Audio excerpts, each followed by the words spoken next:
spiritual gifting comes from the Spirit. We are born of the Spirit. And if we are open to the Holy Spirit's leading, He will impart the gifts of the Spirit. Now, how do we know what those gifts are?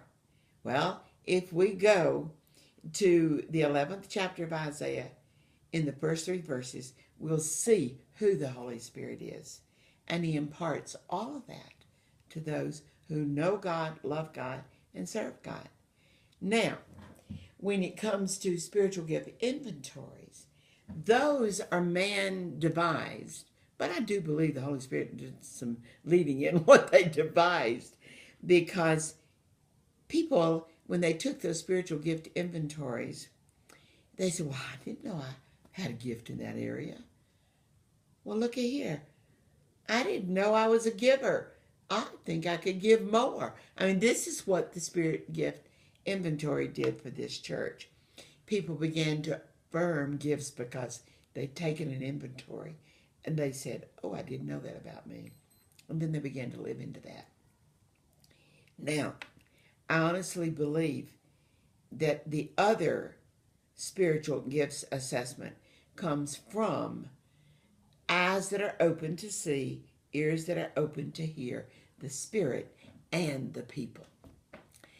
As you begin, I sat down and I just wrote a list of about 30 people who have beautiful gifts that this church needs, but we didn't have an opportunity for them to use them.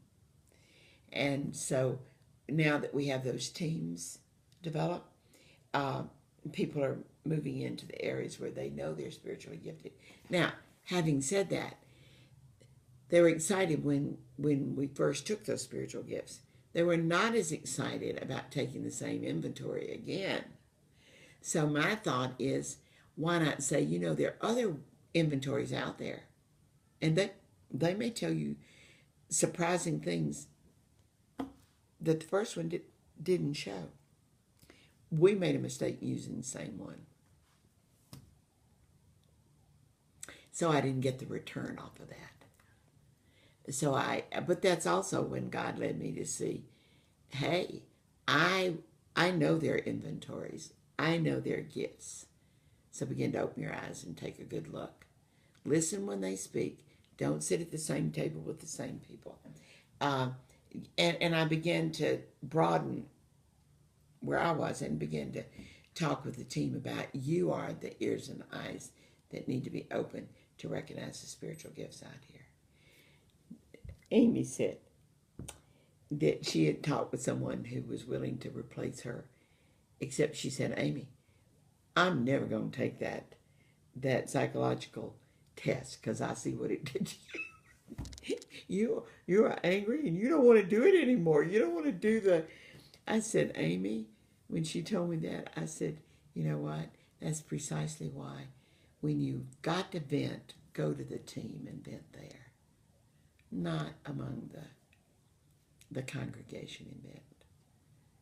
And she said, yeah, I can see that. I really think I can see that, because she's the very person that ought to head up this team and step into CLM and head up her area. But why should I take a psychological test to do this? And that's Sue Kenobi. She's one of our persons who has actually completed the CLM modules. She would be ready to step in, but somehow we've thrown a roadblock up. And I said to Amy, well, it seems to me like it's your responsibility to change her mind on that. And I put it back on her. And Amy says, yeah, well, I am going to hang in there. And yeah, I really see how I can work on that. So she'll be the one that'll change that. But this having the same hat to fit every head and every size of church and every creative individual church, there's some hats that just people are going to refuse to wear